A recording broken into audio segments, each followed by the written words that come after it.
to Salisbury And Sweetnam Sports Podcast. It's episode 6. We are back talking sport. Hello, James. How are you, buddy? You alright? Really, really well. It's Cheltenham this weekend, but we'll get on to that. Week. But we'll get on to that a touch later on. Yes, really well. What about you? Yeah, I'm good. We discuss a variety of sports on this show. So potentially if we're discussing boxing and you've got no interest, you just have a quick look in our description. There are timestamps there, and you just select whenever you want to start listening to whichever sport. Yep. I've got a pretty bizarre topic to start the show. I was on Instagram the other day, and I noticed somebody had posted a picture. I went on a school trip to New York last year, right? And somebody had posted a picture of New York. It got me thinking about like all the sort of different places I've been to. And I just want to know, what are your favourite cities that you've been to over the course of your life? Jesus, that's a tough one. You put me on the spot there. Favourite cities I've been to. London's well up there. I know it's in this country, but I just really enjoy going to London. I can't believe you've given the South as an answer. But I know, but a London away day, really good. Where else have I been that I've really enjoyed? I had a nice time in Bratislava once. I didn't actually see any of the city, really. I just got absolutely obliterated on a stag do. We did Krakow, school trip. Yeah, Krakow was good. Poland. Paris is really lovely. Never actually been to Paris. I've been to France once. Went to Rouen. Alright. Yeah. Decent. Yeah, so I went to Disneyland Paris in 2007 maybe. But that was really lovely. Yeah, but not many places. I quite like Shrewsbury.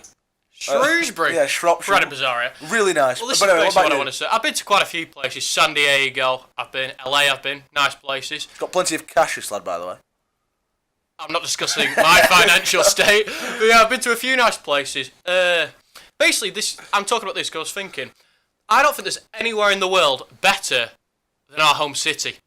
Yes, we live in Preston, and you know damn well how much I agree with that statement. There's no place quite like home. Yeah, I was thinking.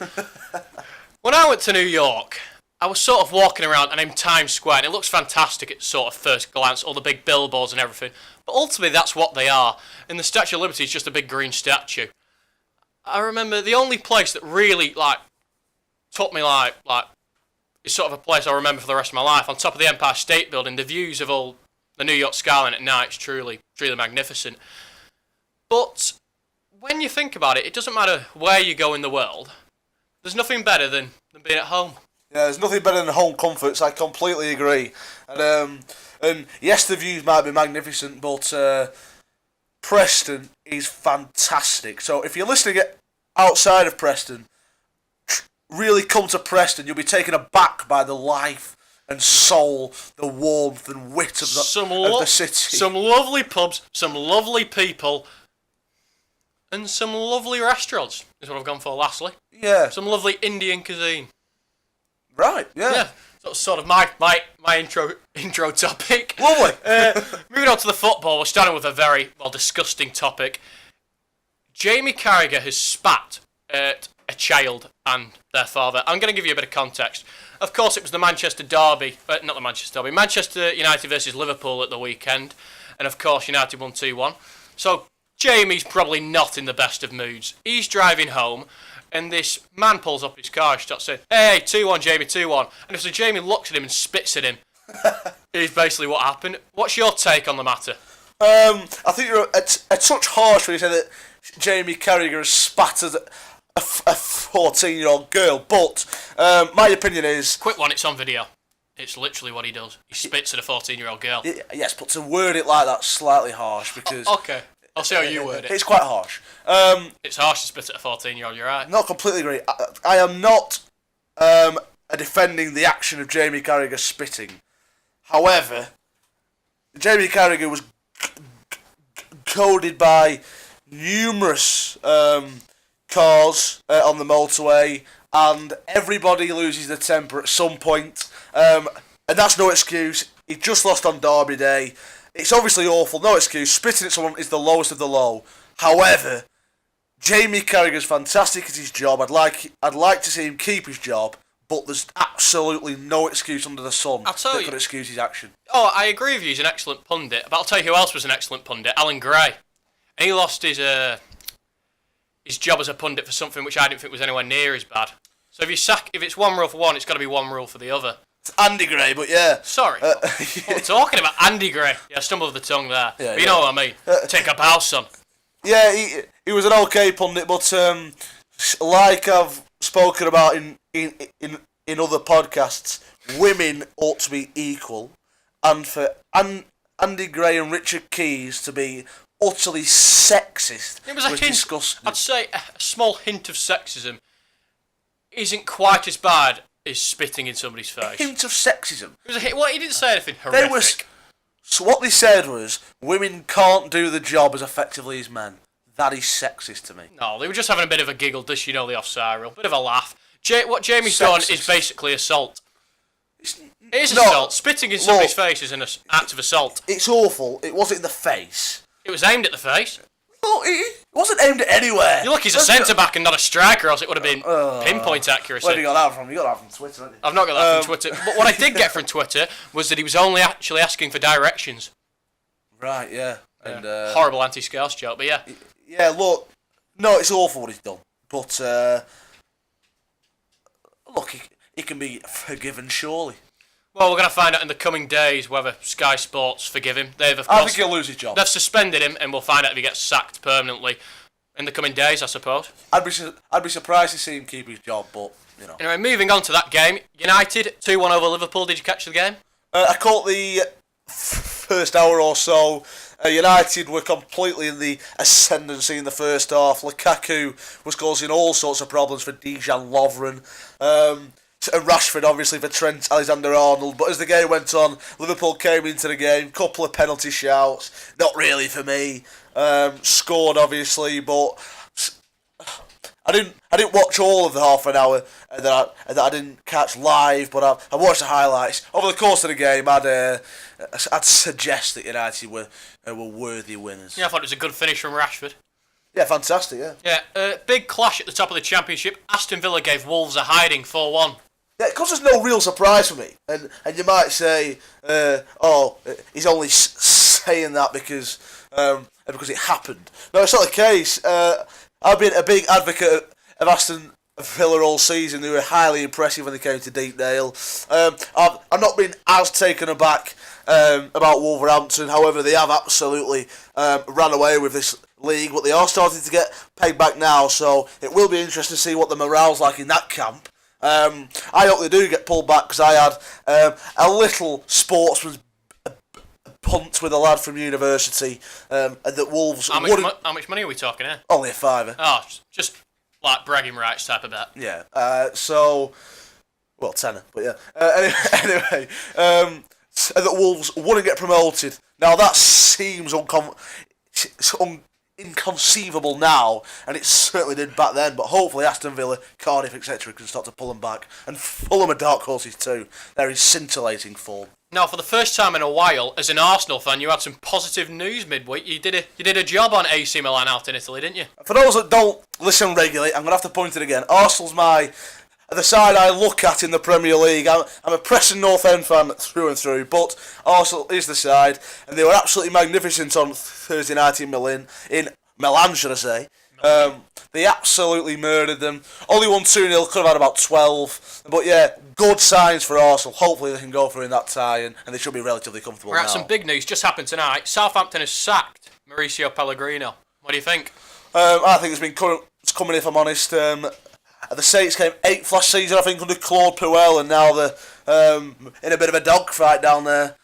So, yeah, it's probably the right call. It'd be interesting to see who they bring in. Yeah, any potential ideas for you? On the spot, who's out there? Let's have a think. I don't have a clue. Avram Grant? I can't see Avram taking over at Southampton. I'm just trying to think who's out there. I mean, like the normal Steve McLaren who seems to get linked with these jobs, but he's nowhere near good enough. Will be no doubt linked. I don't know, but I'd appoint someone like like an old-fashioned English manager who knows how to get them. Capella. No, English manager. English. I thought you meant somebody who managed England. I was thinking I can't see like any of them coming. No, to certainly not Southampton. them blokes. But no, an English bloke who knows how to keep people in divisions like Allardyce people, but they're not on the market really at the moment, so it will be interesting. Plus, the Saints tend to go abroad, so I'm not sure. Yeah. A final weird subject to close out the football. Right, there was a game for PAOK. Is that pretty sure that's how you pronounce the side? Yeah. Anyway, okay, so I'll set the scene. It's 0-0. It's a big game. We're going into the 90th minute, last minute equaliser for winner for PAOK. The fans have gone ballistic. The team's gone ballistic. The chairman, the manager, they're all over the moon. And then it gets deemed it gets disallowed. So this chairman is steamed onto the pitch, gun in hand, and is threatening the referee. Now, we have issues week in, week out with VAR and stuff like that in football. But now we're talking guns. Yeah. What do you think? I think he's actually the president of Greece as well. And what a weird mix of jobs. Yeah, we don't have to speak about the political turmoil in Greece. It's just a loose affair. Oh yeah. Yeah, look, it's ridiculous, but ultimately they're Greek. Yeah, him and Jamie can join each other. They're being sacked this week from whatever jobs they held. You make me sick. Anyway, thank you for the football. Anyway, mixed martial arts. Firstly, it's sort of a mixed martial arts topic. And I think it's weird that we've covered this sport every week but once here. And we've not discussed Conor McGregor once until tonight. And we're not even discussing him fighting. He's been involved in a Burger King advert. What do you think of his sort of acting career? I haven't actually seen the advert, if I'm honest. But I'm not overly keen on McGregor, but I am overly keen on burgers. So that's quite interesting. Yeah, there's clearly a market for these combat stars going into acting. Bisping, Rousey, Bellew's even had a go in Creed if you're talking boxing. But yeah, if I was to go to Burger King, I'd order a Whopper, a strawberry milkshake, if the milkshake machine's working, which is often an issue at Burger King. What would you go for? I am a bacon double cheese XL with the option of going supersize, which I often take. Now, what's your favourite? Well, still, you're on the diet, aren't you? Look, I am watching the waistline, but if I am going to Burger King, I go all out. Oh, fair enough. What's your favourite fast food restaurant? Look, it massively differs for me. If I could have the perfect fast food meal, it would be Burger King getting the meal right. So yeah. Well, you order a Whopper meal, and then you go to your car, you have a look at bag, and they're giving you 9 mini pancakes. Yes. I'd get the Burger King chips. I think they're magnificent. Yeah, superb, actually. And then I'd get a side order of KFC gravy and KFC hot wings. Oh, interesting. And a hint of spice. Always. And for the burger, that's a difficult one. Now, I could get a KFC Wicked Zinger burger, or I'm a big fan of the Big Mac. I'm going to go for the Big Mac because I've already gone for KFC, and I'm going to have a Mac chicken sandwich for another burger. What about you? I always go for a boneless banquet when I'm at KFC. It's my usual choice. Maybe add a cream bowl on top. A Milky Way crush. If I'm at Mackey's, I can differ purely dependent on mood. One day it's a Big Mac, potentially with all the bits on. I know you love a gherkin. Oh yeah, massive gherkin fan. Sometimes I'll go for the barbecue wrap, or maybe I'll even dabble with 9 chicken nuggets. It really does depend. Always have a whatever sort of McFlurry's on special. So yeah. Yeah, you're a big dessert man, aren't you? Yeah, I love a dessert. Overly keen. Dessert is a very important part of my meal. For me, I'd rather have a starter than a dessert, and that's a interesting debate. because that comes into play when we go to a shop or something. I'll always, if I'm getting a snack, I'll stock up maybe some Milky Way buttons or something like that. Or you always go for a savoury option, a steak bake or something like that. Yeah, peppered steak slice is always popular at the cooperative Good with food. Now, who would win in a bout, Ronald McDonald or the Burger King? Oh. Let's kind of go for the Colonel at KFC. Oh, yeah, if we want to go triple threat, yeah, let's stick him in. In fact, he's a big Rolf Harris Yeah, and the paedophile that worked for Subway, we'll stick him in as well. Who's that? But weird, so a few years ago, right, Subway there was a man who weighed about 400 pounds, right, and he lost all the weight via Subway sandwiches. Anyway, so That's not true, no, this surely. is true. Anyway, so Subway make him the poster boy, and then suddenly it comes out that he's been obviously committing crimes, and that was very awkward for Subway. Yeah. Yeah, Southport did an episode on it, quite amusing. Yeah, it's not amusing. Anyway, It is amusing, but we'll move on from that. eat fresh. Yeah. Do you class Subway as a fast food meal? Um, It's sort of in and around the family. It's like a cousin. Yeah, yes. Yeah, that's extremely well summed up. Yeah, very well. Anyway, moving on to actual mixed martial arts, I apologise greatly for that.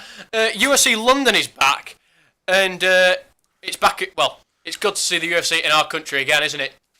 Yes, it absolutely is fantastic. But I suppose the main question is Aaron Chalmers on the card? He isn't, because he's not of UFC standard.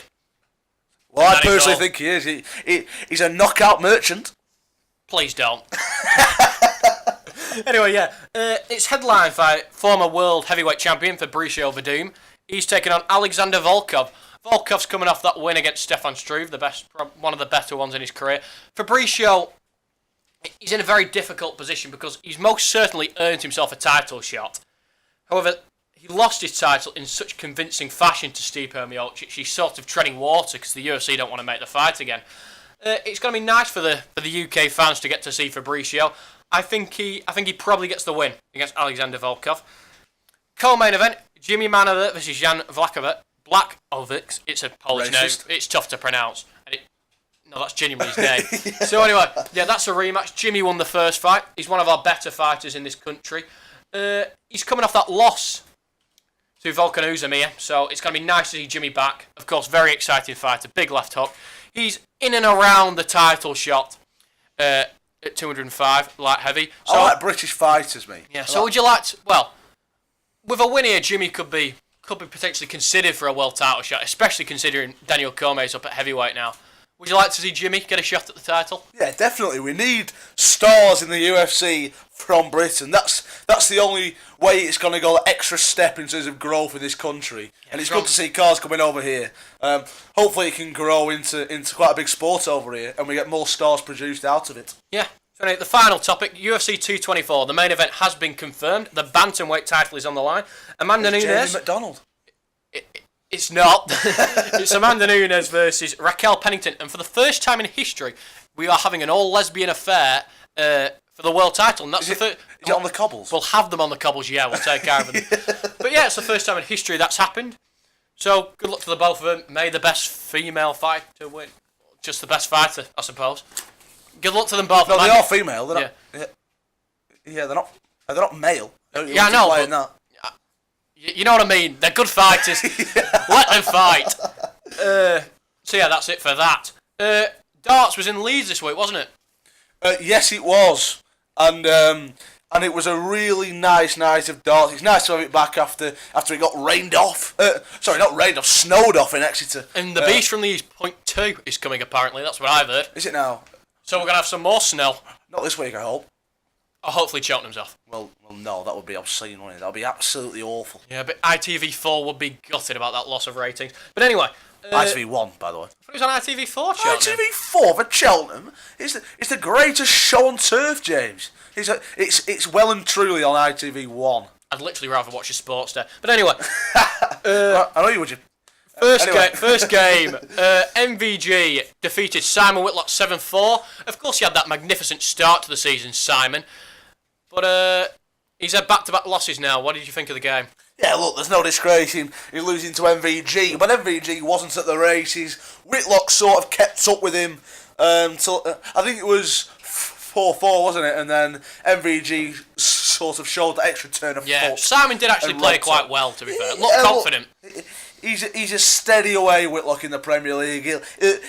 He will get points more weeks than not. There's no disgrace in getting beat to MVG. Who's now gone top of the league? A positive Whitlock can take is that he didn't get a hammering, which is good for the points, the leg difference, which comes into play in a couple of weeks. Yeah. Now we've complained a couple, or you more than me, that Gerwin Price has sort of been nicking results against players. This week he had a result nicked from him. Raymond van Barneveld beat him 7-5. What do you think of the game? It was trademark RVB towards the end, really. Price probably putting the best performance he's putting in the Prem. Would you agree with that? Yeah, he played well, I thought. And he had Burnley on the ropes, but yet again, Raymond did not turn up. But Raymond, to his credit, came back. A showpiece draw on the bullseye is always nice to see. A bit of emotion release from Barney as well, which is good to see. Yeah, of course he's working really hard to get to those Rotterdam dates. Oh, yeah. I really fancy Barney to get to the Rotterdam dates. I don't think he's in any sort of trouble, really. And after a terrible start to the Premier League, Mensa Sulovic has hammered last year's finalist Peter Wright 7-1. And he's back competing for a playoff spot, isn't he, Mensa? He is. Mensa was playing really well in defeat, really. It was really quite harsh, whereas Price wasn't overly playing well and picking up results, and Raymond's not overly playing well and picking up results, but Mensa was playing really well and losing, and it's good to see him turning those performances into wins. I wasn't expecting him to hammer Wright as... Wright, who's changed his darts again. Look, it's ridiculous. But I wasn't expecting it to be such a heavy defeat for Wright. I think I predicted 6-6 on the Facebook group chat. Yeah, we're having a bit of a league going at the moment. Yeah, which I lead, incidentally. Yeah, you're nicking it. You're also the scorer. I'm not suggesting any fixing.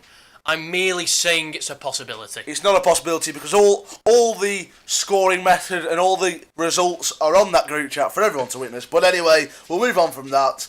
Mensa played really well. Wright needs to bounce back next week. Yeah, and it's getting weird this because Daryl Gurney is not playing badly in this Premier League, but once again he's failed to pick up a victory. He drew again against Gary Anderson.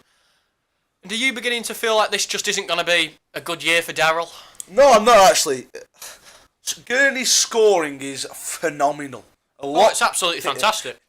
He can mix it with the big boys. I said to James mid-match actually that Anderson was being outscored by Gurney. Yeah, and it's not regularly they say that about Gary Anderson. You never see that from the Flying Scotsman, and that's testament to Gurney. But yet again, a bit of a finish line fever for Daryl. Couldn't quite get over the line. Anderson's not going to give up an opportunity quite like that to get a point, and he took it with open arms. Yep. Final game of the night. For the first time, Michael Smith was beaten in the Premier League, and now every single player has got a loss on his record. The world champion Rob Cross, after that poor start, has beaten Michael Smith 7-5, and it's good to see Rob in fine form once again. Yeah, Rob's going to prove extremely tough to beat in this Premier League now. He's putting in really good performances, hammering that treble. He's prolific on doubles, and that's what you've got to be at this level to pick up results. And that's what he's doing. Smith again, no disgrace in defeat, but ultimately came up short to a quite fantastic player. Moving on to the sport of rugby.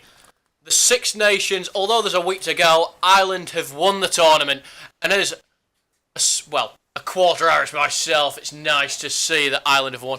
Carrying the Irish surname, I am proud of the country for winning yet another Six Nations title. Yeah, it's been a big day for a strong game of rugby.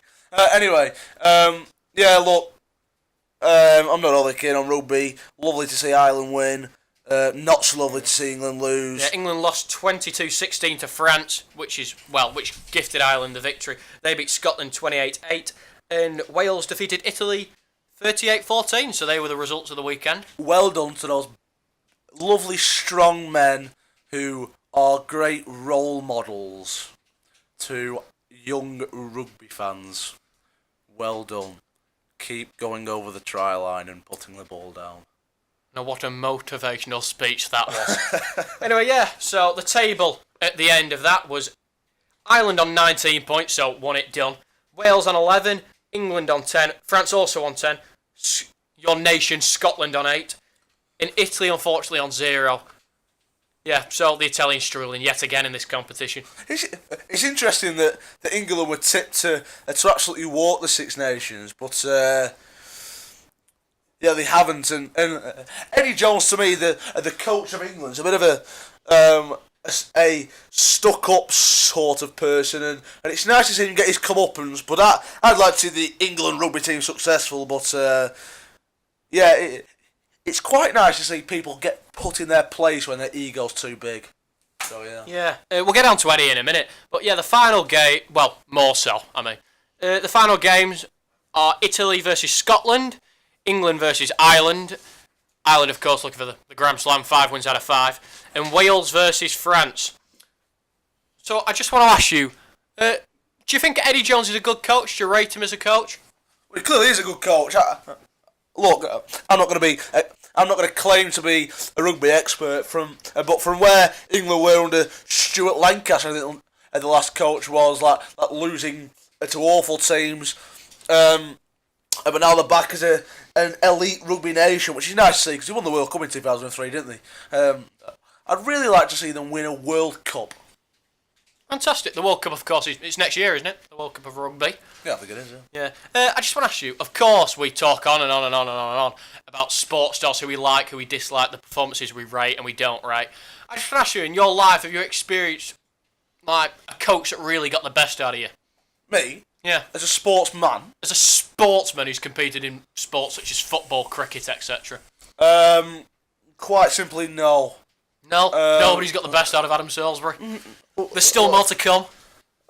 I don't know about that, but I know Mr. Manley was quite outstanding at Hutton with regards to me getting one of the record times in a 100-metre race. You absolutely did not get a record time in a 100-metre race. The slowest ever run, by the way. What, 25 seconds in and around?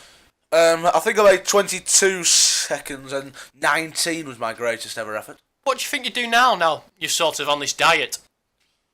Tough one. I reckon I'd be pushing the 17 mark. Pushing 17? Interesting. Of course, I went to the same school as you. I'm just going to take you back. A few years ago, I went on a school trip to Italy. I was never a rugby lad, but I was in the team. And I think it was impressive that I managed to remain in that team I chose to play in that team for 4 years, despite the fact I didn't really know the rules of rugby too well. But, we went out on a tour to Italy. Went to Ireland as well, didn't you? We went to Ireland, but I didn't go on that one. Oh, right. I went on the Italian one. It was to a place called Lido di Jesolo. So anyway, our rugby team had never won all 3 games for for several years. And the first game we played, I remember, we're in the locker room, right? And I'm just sort of treating this as a normal sort of game. Locker room? Where are you from? What would you call it? America. Changing room. Well, I was from Italy in that instance. But yeah, locker room? I think it's exactly the same. Oh. Anyway, so I'm in the locker room. Yeah, we've all got chair. I'm ready to play rugby. Anyway, our coach comes up. He's a Northern Irish man, our coach. This is back when I was in year 10. And he gets to go in a huddle. And I'm going to attempt my sort of Northern Irish accent here. It's useless, but I'm sort of trying to set the scene. So he gets us all in a huddle, and he's going to give us his motivational speech. He starts going, okay, I'm sort of prepared. How do I do it in Northern Irish? La Forte! So this is the biggest game any of you will ever play in your lives. So it is. This is the closest any of you will ever get to playing an international. Anyway. That's actually pretty decent. Yeah, I've tried my best. So anyway, Mr. Waddell gives us that speech, right? And I've never felt more motivated to compete in sport in my life. And then he read out the team lineup, and I was on the bench. Oh. So that sort of took a bit away from it. But when I came on at half time, I put in one of my better performances. I was never elite at rugby. I could sort of tackle, but that was as good as my skill set went. Yeah. that was all I could really do. But yeah, that was just an example of where a coach has sort of got the best out of me. And that's quite. That really warms the heart, actually. I'm sure if Mr. Waddell was listening, then he'd be really, really proud of that, James. Yeah, really good. I remember it. It's just stuck in the mind after all these years. Sorry, that was it on the sport of rugby. Thank you for listening. Anyway, okay, you can shoot your load now and your bank account. We're talking Cheltenham, horse racing. Take it away. Here we go. It is the greatest show on turf. It comes around every year for every racing fanatic. It is the be-all and end-all. And we will kick off with day one. Picture the scene. 1:30. Cheltenham absolutely packed to the rafters. ITV1, Ed Chamberlain and co. Sending it up to Richard Hoyles to commentate on the first race. The flag bearer drops the flag and they're off. A massive Jesus, roar. that's going to be loud. Yeah, if you're wearing yeah. headphones, I sincerely apologise. You can have a look on our editing thing. That's come up very loud. You've nearly broken the computer. Yeah, well, anyway, I'm that excited for Cheltenham. So, we shall... Effectively, we haven't got all day, so I've picked a couple of noticeable races from each day, and I'm going to talk about them to a certain extent, and then I'm going to ask James for his selection. Okay, so we'll start off with the Supreme Novices Hurdle, 1:30, the first race of the festival. The favourite is Get a Bird at 13-8. It won the Moscow Flyer, and and 4 of the last 6 winners of the Moscow Flyer have gone on to win the Supreme. He is a Willie Mullins' horse, and Willie Mullins has trained 4 of the last 6 winners of the Supreme. But, forget that, I am firmly in the camp of Kalashnikov. He lives for soft ground, he acts on soft ground. The ground at Cheltenham is going to be heavy, lovely downpour last couple of days. Kalashnikov can be found at around 9-2. I think it wins with another horse who acts on soft in 3rd place. I think Get a Bird will come runner up, and that horse is called Somerville Boy. So yeah, that will get 3rd. James, who have you gone with? Is this Supreme? Yeah, Supreme Novices Hurdle, yeah. Yeah, I've gone for selections based mostly on name, I've got to be honest. I've gone for those who I think have elite names, not necessarily elite runners. I'm going to give you the Paddy Power odds as well, so there's a shout out to Paddy Power. If you're interested in sponsoring this podcast, we're not making anything off this, so you're welcome to come on board, Paddy Power. Yeah. As we support gambling. But when the fun stops, stop. So anyway, yeah, I went for Golden Jeffrey. Right, lovely. What price is that? Golden Jeffrey is at 500-1 to win that race. Oh, so if Jesus. you fancy sticking a quid on Golden Jeffrey and he comes in, I have made you £501. Yeah. You might not be able to believe this, but it hasn't quite entered my calculations for this race. But we will move swiftly on to the Champion Hurdle, which is probably the feature on day one. And the favourite at 4-7. Fucking hell. Jesus, he has a stutter. Apologies for Yeah, hearing that. apologies for that. Bouvedere at 4-7 should win this with plenty in hand. The Great Forheen can be found at about 6s, 13-2, but he's had a couple of problems, so he doesn't quite enter my calculation for this one. My 10-to-yours, of course, is an each-way player. Wicklow Brave loves the ground, so should finish in the places at about 14-1. So if you want value, I'd go Wicklow Brave. James, your selection is? Champion Hurdle. He's at 18-1, and I went for Melon. Yeah, Melon came runner-up last year in the Supreme. Yeah, I spotted Melon. Thought he was yeah. an excellent horse. Yes, it's Willie Mullins' horse. I don't think he gets there, but James loves the name Melon. Yeah, I love Melon. Quick question, is Here We Go featuring in any of these races? No, because it is a flat horse on the all-weather. I'd just like to see him featured, as I really like his name. It can't jump over obstacles. Well, can you not just have him just doing a lap? A meet and greet with Here We Go. Get your picture taken with Here We Go. Walk across Blackpool Beach with Here We Go. I can't see anybody listening to this who claims to be into wrestling knowing who the hell Here We Go is. I don't think people who are into wrestling would care about horse races. Not wrestling. Racing, just John Cena, big horse racing fan. Yeah.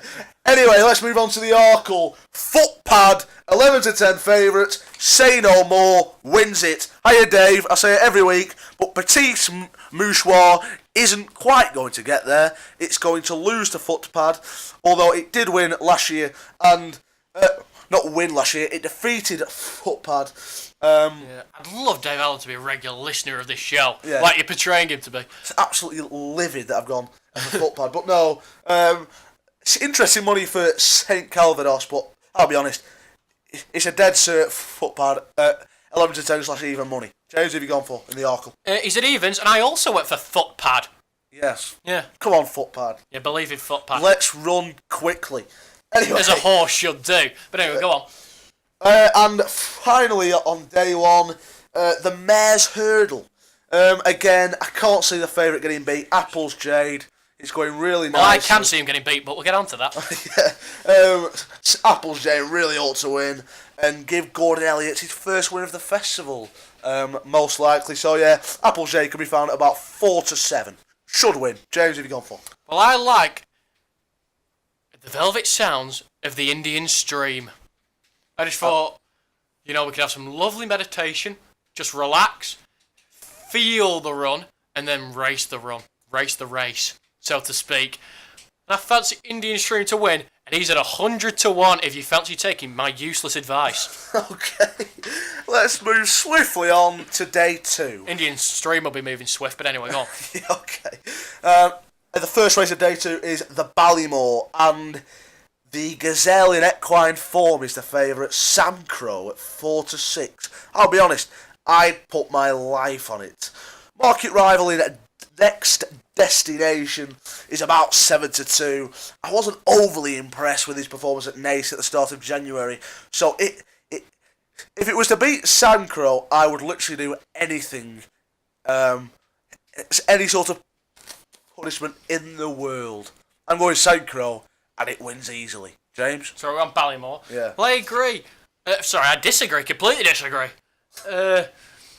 I'm going for the man, the horse, with a bit of elite experience in, let's say, the spy world. I've gone for Black Op. He's at 9-1.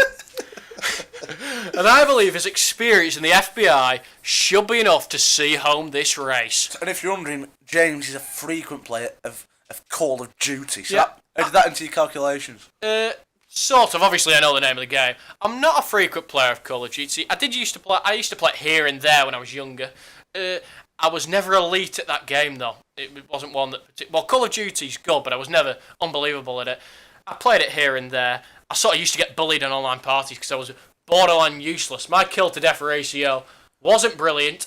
Quite good at Nazi zombies, though. I was sort of... Didn't used to kill, I just sort of was able to prolong my death by running round and round and round. Every credit, I'm exactly the same. I was useless at Call of Duty. I used to have something like 1 kill to 18 deaths or something. I wasn't quite as horrific at that. Well, I was. But You're about anyway. as good as that as Will's mum is at the Nintendo Wii. In between us quote for those loyal listeners. You just have to bounce. The tip is just to really bounce a lot. But with this one. anyway, let's move on to the RSA. And I am going for, well, in fact, let's start off with a favourite. Presenting Percy in really good touch. Only was defeated by Our Duke last time out, who is certainly in my calculation for the Gold Cup. Monolly, the second favourite, won really well at the Dublin Racing Festival at Leopardstown last time out. He, of course, has every chance, but I am going for a British-bred horse, and it's called Black Corton. It's a lovely 8-1. It's an impeccable jumper. It was outstanding last time out at Ascot. It improves with every run. And it wouldn't surprise me one bit to see Black Corton win. Well, it would, because I've gone for the opposite of black. I've gone for full Irish. What? Well, they're pale, aren't they? Pale individuals. Have you never heard of a man called Dirty Darren Randolph? I have, but I've also heard of Stephen Ireland. So I've gone for full Irish to romp home at 66-1. Lovely. So place lovely. your money on full Irish. Yeah, you go with full Irish, and I'll be... I most certainly will. I'll be in the winner's enclosure with Black Corton. But anyway, Champion Chase. And this one... What does RSA stand for again? Republic of South Africa? Yes, I think so, yeah. Anyway, Champion Chase. There's some serious superstars of the racing world in this one. And to name 3... Altior, Duvan, Min. Altior the favourite, but there's a touch, there's a bit of a worry around Altior at the moment. We record this on Monday night, so if you're listening on one of the other days, I'm sorry, but I'm going to say it anyway. Altior's got a bit of a pus in the A bit of a what? foot. Pus in the foot. Oh, like a spot pop. No, pus. As in, he's got a bit of an infection in the foot, so it's causing problems in running. But Nicky Henderson, his trainer, is looking to get that out, and he would have most definitely been my pick without it. However, Duvan last time... Dejan Lovren. Sorry, there's a long time since he was out last. It was at the Cheltenham Festival. So, if he can return to form, his best form, he probably wins the race with the Altior injury. But I expect Altior to run. Min, outstanding in Leopardstown last time out. Beat some good horses, like Special Tiara, who's in this race, a veteran front runner, won last year. He's at 21. He's at 25 to 1. He's probably the at the value, but if Altior runs, Altior wins. James, who have you gone with? Well, as we're in the 21st century now, and we're meant to be accepting of, different kinds of people, like the transsexual community, I've gone for Special Tiara at 25 to 1. I hope he wears his tiara proud and wins the race. Okay. Let's digress on to day 3. And it's an exciting day 3 at that JLT. It looks absolutely wide open, I'll be honest. There's plenty of chances. Benatar, invitation only, Terrafort, just to name a few. But I'm going with my old pal Finian's Oscar. It's a fantastic horse at its best. Unfortunately, this season we haven't quite seen him at his best. He won at Aintree last year. If he returns to best, Finian's Oscar wins this race comfortably. Who are you going, James? JLT, yeah. Due to the fact that I'm proud that they were willing to name their horse after a porn star, I've gone for Jameson. Named, of course, after Jenny Jameson, the goat of that particular community. Right, and by the way, James is an expert in naming porn stars. So it's not something I particularly pride myself in. It's not a field that I'm that knowledgeable on. He's only saying that for the microphone. James prides himself on porn star knowledge. Right, let's just cut that conversation short. That's not true. Okay, let's move on to the Ryanair. And Undersow is the even money favourite. I'll be honest, it should win. Waiting Patiently was his larger sort of challenger, but he's going to go to Aintree. However, the great man, the old boy, Q-Card is in this race. There wouldn't be a dry eye in sight anywhere across the world if Q-Hard... I can confirm that my eye will be dry, and so will Jenny Jameson's. It probably wouldn't. But anyway... That better not be what I think you mean. The veteran, he was outstanding last time out, behind Waiting Patiently at Ascot, and if he can produce the same run, he will not be out of the frame. But I'm going Undersow, it ought to win, probably does win. Who are you going with, James? I've gone for the old boy. I've gone for...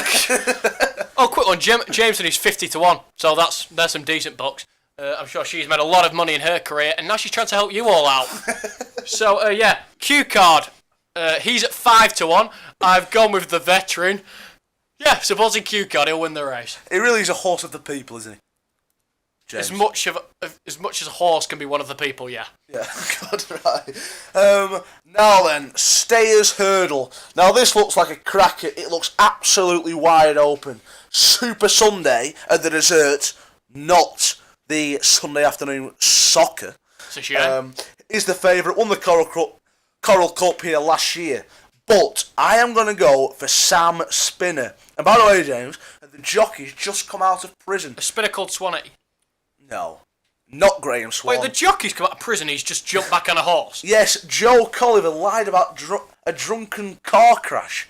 So he's just been inside, but he's on board, an outstanding horse, and it would be a great story to see him win. It would be a great story to see a criminal win the Cheltenham Festival. No, that's not kind.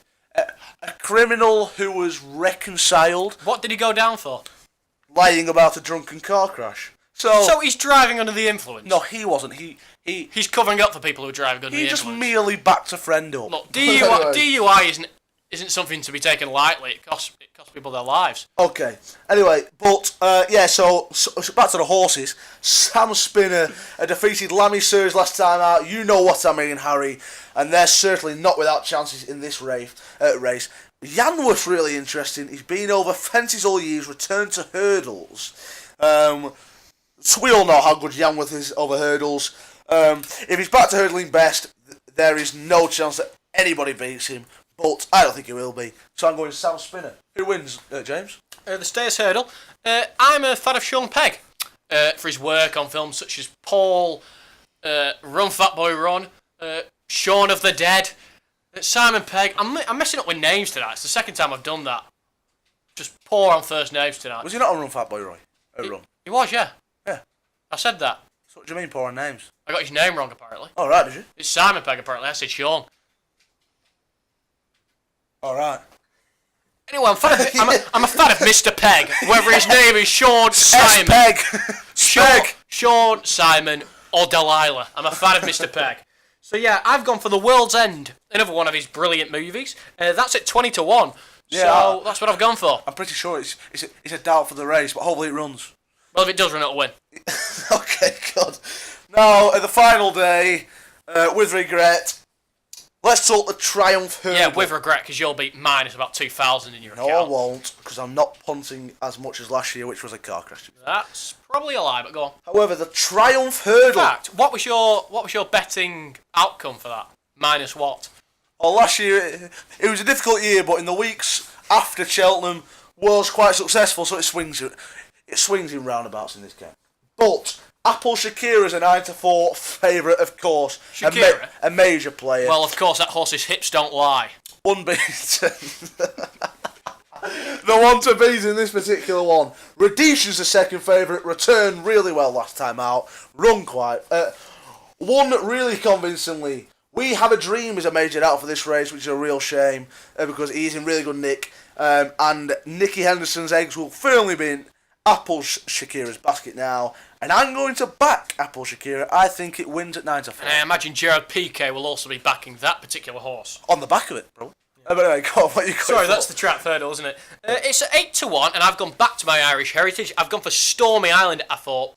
Ireland have just won the Six Nations. The Beast of the East has just came in. The timing's just perfect for this horse, and it will win the race. And also win you £80 if you place a tenner. 10, and you'd win 90 because you 90, get your take back, yeah. so which is lovely. £8 profit. Yeah. Beautiful. Now, the pinnacle of the Cheltenham Festival. It's the Gold Cup. It's the lovely Gold Cup. Now, Might Bite is the favourite. Light Bite. And I'll be honest, I'd be quite happy to lay this horse. It won... You'd be quite happy to what? Sorry, no. Laying, by the way, means punting that it would lose. But anyway, not having sexual intercourse with Might Bite. I bloody hope not. It might bite. But anyway... No! Let's move away from the sex stuff. That avoided completely regardless of whether it bites or not. Anyway, Might Bite won unconvincingly last time at Cheltenham. It veered horribly off to the right. Whisper nearly picked him on the line. Whispers in the night, as Tracy Chapman once said. Whisper in the night. But anyway, Might Bite won the goal at the King George on Boxing Day. It's a grueling race, the Gold Cup, and I'll be honest, I can't see it staying on. Native River is also in that race, an absolute class act, extremely impressive last time out, last month at Newbury. The champ, Richard Johnson on board, third last year. He's well and truly in the mix. He's probably my pick, and I reckon he'll go off favourite. Our Duke, obviously, like I said earlier, in my calculations too, he stayed on gamely to beat presenting Percy last time out. And obviously, a Clota Vic, which... I'll be honest, you've got to have plenty of money to back this horse, but it is a fantastic horse. It just has jumping problems, and ultimately... You do need to jump if you're a horse. You've got to be on your feet to win the race. And Kultovic will probably run really well, and... That's probably the most basic analysis of a sport I've ever heard. Kultovic will probably run well and fall at one of the last three fences, which is his party trick. But if it gets round, it will be in the frame. However... ground dependent, obviously. If the ground miraculously goes to good ground, then Manila Rocco at a lovely 20-1 should be in the mix. Runner up last time. So yeah, Manila Rocco. James, have you gone with gold? Gold Cup, I've gone for a 50-1 long shot. I've gone for the double shuffle. He has the swagger. He's got the attitude. I think this horse romps home, wins the race, and wins people a lot of money. I think it's good value too. He runs really well, quite consistently. 50-1 is relatively generous. So if you want an each way player, most bookmakers will pay sort of 6 places on the Gold Cup. If you want an each way player, then yes, I completely agree with you, James. Double shuffle. That's the end of Cheltenham. and I can't wait. Congratulations if you sat through that. Yeah, well done. Anyway, moving on to the boxing. I'm starting this week with just a sad case. Unfortunately, we don't know quite what the result will be of it yet. I'm going to quickly ask you for your opinion, then I'll give it some more in-depth analysis on the scientific side. But Canelo Alvarez scheduled to fight Gennady Golovkin on May 5th in a rematch. He's failed a drugs test. What's your opinion on this? Look, he's one of the poster boys of the sport. A role model to many. It's just the wrong news at the wrong time for me. It's absolutely shocking. A huge fight on the horizon with GGG. It's disgusting, really. Yeah. First of all, he's blamed the Mexican cows. And I'd like to say, right, this sounds ridiculous, but tainted meat can cause drugs tests. Tainted love. I'm not sure soft cell have ever caused any sort of drug problem, although they probably take them, but not confirmed. But yeah, definitely confirmed. Yeah. Anyway, so obviously people like Tyson Fury, Hughie Fury, Lucas Browne, etc., have been victims of tainted meat issues. So I don't want to throw Canelo under the bus straight away, because there is a slim chance he might be telling the truth. It does happen to people. Tainted meat can be an issue. In Mexico, tainted meat is a thing that happens quite regularly. So what Canelo is saying as his defence is quite possible. My issue is, it just seemed weird that it was brushed under the carpet so quickly. It seemed to be, the fight's still going ahead. It's definitely the Mexican meat. End of. Do you feel that sort of shows the powers in boxing that one man can test positive and that's his career done, another man can test positive and it's excuses and he definitely didn't do it? Yeah, look, we don't have to tell anybody who's listening to this just how much corruption to a certain extent there is in the sport. Yeah, like I said earlier, he's one of the poster boys. Of course they're going to do it. But yeah, he might not be guilty. It would be unfair for us to suggest that he is, but hopefully he's not guilty because he's a great fighter. Because we've been through the situation with Lucas Browne where it came across like he was guilty, and then the story started unravelling, and it turned out he'd actually been spiked by the Chechens in Russia. So obviously this has happened to Lucas, so it could happen to Canelo too. He might not be lying, but we're just going to have to wait for more to come out in the next few days. Clenbuterol is a substance that can be used as a masking agent, so it could have, shown that he's not been taking this drug and he's maybe been on something else. It's also used for burning fat, which is something Canelo needs, of course, to get down to weight. And me.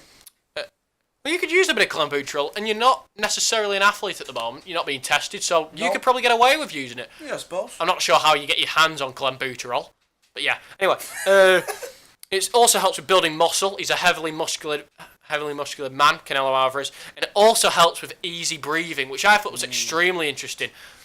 Because often in Canelo fights, he's explosive, and he'll have a burst of energy, and he'll hit you with 1,000 punches in the space of a few seconds. But then he'll sit on the ropes, have a breather, have a rest, take a run for a round, take a round off. So I'm wondering whether this is something he's using, thinking, last time I was winning the Golovkin fight in the early rounds. I was definitely on top. I'm maybe the more naturally talented of the two fighters. I'm definitely more explosive. The only thing that caused my issue was that I wasn't able to hold him off. I got tired and Golovkin was relentless. Maybe this time, if I take clenbuterol, my breathing will be better and I'll be able to work for 36 straight minutes. I'm not saying that necessarily is the case, but when you look at it, I feel like it's maybe a possibility. Yeah, it's definitely a fair assessment, but I'll be honest. I personally thought that GGG outclassed Canelo in the first fight, and I can't see it. Well, this is why I'm saying it. Going either way. Yeah, clenbuterol would, of course, give him easier breathing. Yeah, it would, but ultimately the cream rises to the top. Yeah, as long as you're not on performance-enhancing drugs, as we know how bad that is. Yeah, very true. Anyway, going back onto Lucas Browne, of course he's got a big fight against Dylan White on the 24th of March, and I don't want to talk too much about that fight because we'll do it next week. But Tyson Fury has been sparring Lucas this week. It's his first spar back in in a long time now. So yeah, do you think this is good preparation for Lucas in the lead up to the White fight? And do you think it's also good for Tyson to be sparring elite heavyweights in his return also? Yeah, it's fantastic for both parties.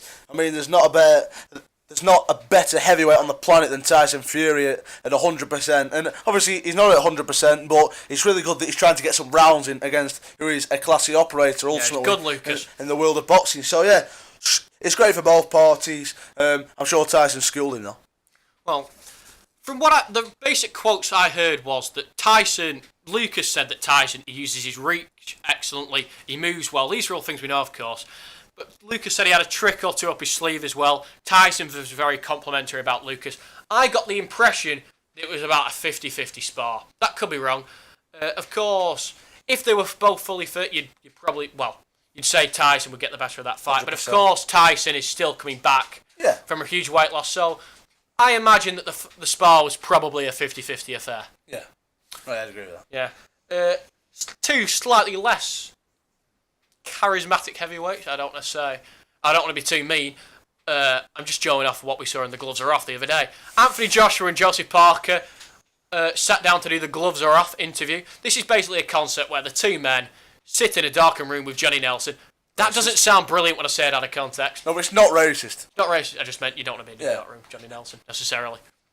It is a really bleak room. Yeah, anyway, it's a good program. The two men basically sit and try and psych each other out before the fight. Of course, the mental aspect is so important in fight sports. Did you catch any of the Gloves Are Off? I can't say I did because I've switched to Virgin Media, right? And obviously... Yeah, I just want to call you an absolute traitor to go away from Sky. Okay. But obviously the show hasn't been shown on normal TV channels yet. And I know it's on demand for Sky customers, but they've not put it on Virgin Media on demand, therefore can't watch it. So I'm gutted really, but I can imagine it being a snooze fest. What was it like? It wasn't particularly interesting. Judging by the chat and stuff, in terms of arguing, it wasn't like there wasn't bad blood there, but I'd say it was basically 50-50 in terms of the argument. I give a very slight edge to Anthony Joshua, purely based on the fact that he seemed the more composed of the two fighters at the table. Which he would be, because obviously he's been in that scenario so many times over the past few years. Yeah, it comes as no real surprise. Yeah. Right, I don't know where to begin with this, because we've had a sort of bizarre weekend. I'm going to set us back. Okay, so we were in a pub called the Fox Cub on Friday, right? I'm drowning in Copperberg, sticky toffee pudding, honey and chorizos, which is sort of a sausage based in a honey sauce.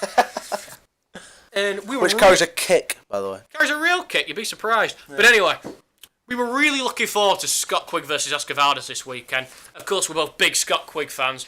And then the news came that Scott had missed weight by £3. And there's a lot to this, but I'm just going to quickly get your opinion. What did you think of this case? It absolutely knocked the stuffing out of me. I was in a really great mood, and then suddenly this tea is drifting into my pint of lager. Just to confirm, we were a few down at this point, and this is an issue, so yeah. The tears were close. Yeah, there was a tear in the eye, most definitely. I was desperate for Scott Quigg to win the world title. I thought he had every chance, and then that news comes through, and you're just absolutely deflated for everything at the fight. Yeah, very bizarre, because he was so far overweight that for health and safety reasons, he wasn't legally allowed to even try and make the weight. He was 2.8 pounds actually adds up to 11 Big Macs. So that's how far he was over, which is ridiculous. It is. And of course, Quigg is renowned for being such a professional. There's nobody who trains harder than Scott Quigg. He has a log full of every single food he eats. So the last person you'd expect to miss weight would be Scott Quigg. Yeah, most definitely. He is a model professional in the boxing world. And for that news to emerge, it was absolutely shocking, really. Unfathomable. It was just, wow. Anyway, he did miss the weight.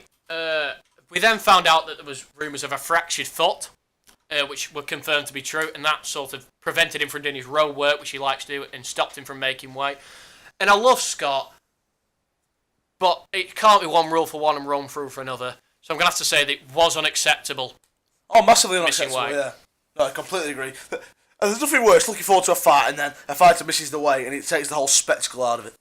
So anyway, then there was rumours the next day that Oscar Valdez versus Scott Quigg was going to be called off for rain in LA. Yeah.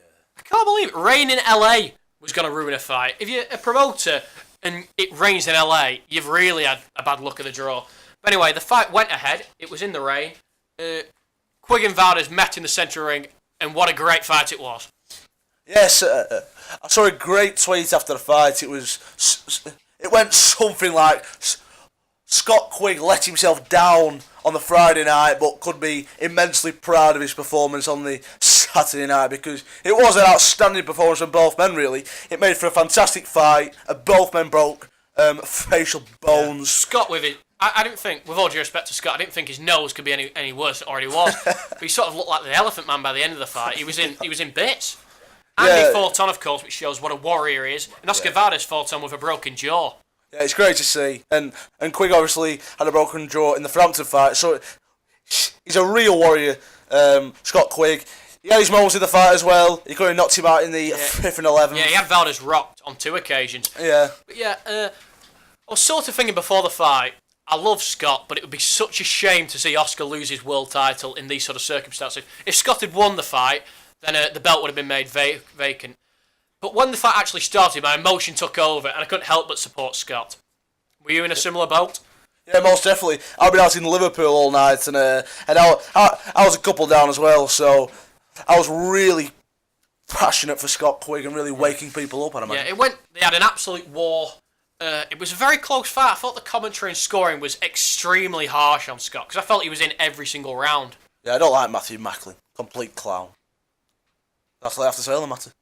Right, I'm not going to voice anything else on Matthew, but yeah, good fight. Slightly ruined by the whole weight issue, but hopefully Scott can come back and win a world title.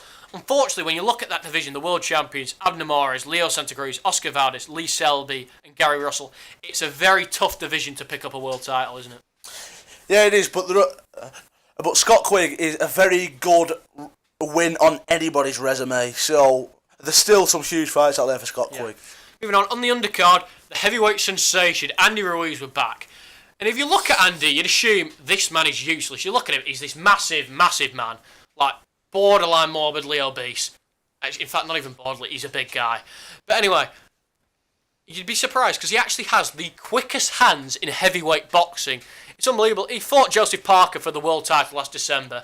Of course, Joseph is renowned for being extremely quick, but Andy was actually the one getting the better of the exchanges when they got up close. Of course, Joseph used his jab and managed to take a close decision, the right decision. I thought Joseph Parker won the fight. But Andy was back and he looked in better shape this time, and it's hopefully we get to see him make the most of his potential.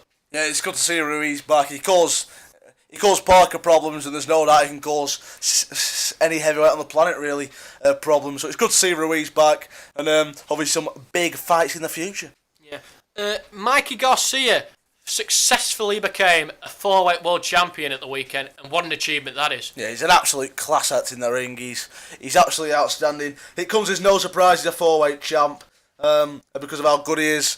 But yeah, quite a close fight, wasn't it? Yeah, I'll be honest, Sergey Lipinets performed far better than I expected him to. I was sort of expecting Mikey to feel him out for a couple of rounds and then sort of begin to walk through, but Sergey, very hard. He was in every single round. He made it entertaining. Mikey sort of was hit for the first time in quite a while. He usually sort of walks away with fights. But Sergey was definitely competitive. And you think, in that 140 and 135 division, there's great fights for him. Whether it be Lomachenko Linares at 135, or maybe a showdown with Terry Flanagan at 140. Terry, of course, that horrible in-out style. Southpaw as well. Very awkward. You wonder, could we see Mikey in the UK taking on the likes of Flanagan? I don't know. You probably could. It's just like, I just wish that everybody would get on board with Flanagan. He's not like this star that he ought to be with the talent he's got. He's a tremendous fighter, Terry. He's one of my favourites, actually. And he's never quite had the recognition that he deserves. And I don't want to talk about it too much because, of course, he's got a fight in a couple of weeks and we'll analyse it in depth then. But it would be nice to see him become a star. And fights with the likes of Mikey Garcia would make him one. Yeah. Anyway, on the undercard, Kill Relic got redemption. He became only the third champ in Belarus history when he beat Rancis Bartholomew. And an excellent name wasn't enough for Rancis to win this time round. Kill Relic dominated from the outset and throughout. And Alexander Hleb was ringside. Yeah. The other title in that division, the WBC title, is on the line this weekend. Jose Ramirez takes on Amir Rahman for the WBC title. This week, not a lot going on in the boxing world. David Hay has a show on Channel 5, headlined by Matty Askin and Stephen Simmons for the British Cruiserweight title. And Joe Joyce is back against 6'9" Donny Palmer. It's going to be good to see Joe get another win on his record. Yes, he should knock him out. Yeah, he should. weird because we seem to be talking about Joe Joyce every week. But anyway. Yeah. Anyway, sad note, he was 90 years old and unfortunately Ken Dodd passed away. Legend of the comedy game, would you like to say a few words, Adam? Yes, extremely amusing character. 90. I suppose it comes down to old age, so another one bites the dust, so rest in peace, Ken Dodd. Yeah, thoughts, of course, with the family and friends. And, of course, he's got a legacy which will be alive for a very long time to come. Yeah. Anyway, Seth MacFarlane, the funniest man in the world, the most successful man in comedy. You can laugh at that, but there's no doubting what he's achieved. The highest grossing movie in comedy history with Ted 2. The longest running adult show in comedy history. Of course, still polls in huge ratings. So he is the most successful man in comedy. If you have any sort of way of getting around that, I'd like to hear it. Look, I spoke to you about it last week, pal. Has Ricky been more successful in any area compared to Seth? He's not beaten him in terms of movies. He's not beaten him in terms of TV shows. Most tickets sold ever for any tour, the most amount of dates ever for I'm any asking tour. you to compare the two. Seth doesn't do stand-up. So I'm asking you to compare the two directly. Well, he only does short spells. Unfortunately, Gervais likes to do short series, which is great, obviously, because he keeps appetite running. Unfortunately, MacFarlane sort of got that sort of... Well, MacFarlane has managed to keep a show running for 20 years, which is, of course, extremely impressive, to keep an audience going, to keep the storylines fresh, to start new shows such as The Orville with the most elaborate stories there are in comedy. So congratulations to Seth. Yeah, I'll just carry on where I was. It's still sort of bland, quick laugh comedy. So yeah. In what regard is it a quick laugh? So The Orville now, we've got this new show going. Why is it a quick laugh? What's in there that's a quick laugh? I can't say I've watched it all, but I was talking about Family Guy, which has been on for 20 years. So it's not impressive to keep a show running for 20 years with a big audience? It is, but when it sort of gets a bit monotonous, it's just a bit... But it's keeping a big audience. It's still successful. Yeah, people are clinging on.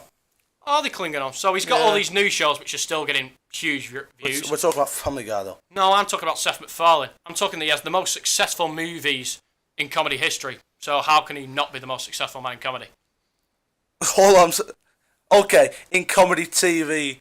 No, I just said movies. How is he not the most successful man in movie? In movie, he might be, but... Ted 2 was the highest grossing film in comedy history. A quick laugh, yeah. No, it's not. You watched that film and laughed throughout, so don't lie. I did, because it's a quick laugh, but I'm saying what aspect is Ricky Gervais not a quick laugh? Because Ricky Gervais, like I said last week, repeating it again, he uses irony brilliantly to portray a character in which everybody can relate to and is used in everyday life. Well, it's just utterly fantastic. Seth MacFarlane does exactly the same thing. He doesn't, because you've got women having sexual intercourse with dogs. Right, okay. Can you name a man on this earth who has used eczema as a weakness in his CV? There's no man who's done that ever. If James had ever watched The Office, which I have with you, he will know that it wasn't on his CV, and he will know that... For eczema, you've put weaknesses, is the quote. Yes, and for a character that portrays somebody relatively simple, a bloke who hasn't necessarily got any sort of knowledge outside of the accounts that he does. I think it's a really amusing quote. Unfortunately, James he doesn't know the context of the quote, therefore won't find it funny, obviously. So when Seth's doing shows, for example, The Orville, and he's nailing politics, religion, family lifestyles, the mechanics of society... Unfortunately, he doesn't nail... He does do all that. Politics, all the mechanics of a family, because you've got women having sex with dogs again. Stop going away from Family Guy. I keep talking about The Orville. When he's talking about religion... I've never watched The Orville, so it's unfair of you to bring up The Orville. So what? Therefore, you're just arguing with somebody who's never watched something. Why can't... It's like arguing with somebody who's never watched a boxing match and saying that he's a better fighter than him. Why is your obsession with women having sex with dogs? Because you said that he nails mechanics and politics. He does, but the dog... doesn't, of course, in cartoons... It's illegal for people to have sex. But we've had this debate last week, and I don't know why you're bringing it up. We've had more people having sex with dogs in the world than writing eczema on their CV. That's true. Well, unfortunately, it wasn't on his CV. But anyway... I think James feels that he has to set the point straight that he's a better debater than me. I think he feels like he lost last week's debate, so I had to spring this on me at last minute. No, that's a lie, because you've seen the script for this show. And you knew exactly what was coming up. All it said was Family Guy 300th episode, and that it's going to be the outro. No, I was talking about Seth MacFarlane, and you started laughing and interrupted. I didn't interrupt once. Yes, you did. I don't get why you're getting angry. What's your problem? Well, you're red-faced after you're in front of me. I'm hot and sweaty. It's hot in here. But all I'm saying is that James has tried to land a score on me in this one, unfortunately for James. Well, we've discussed the success of the two men. Seth, of course, far more successful in movies. That's a fact. In TV, fact. You've not really got much of a response to that. In TV, like I said, it's just sort of monotonous. No, you keep repeating that, but you've not got anything to back it up. Why is it monotonous?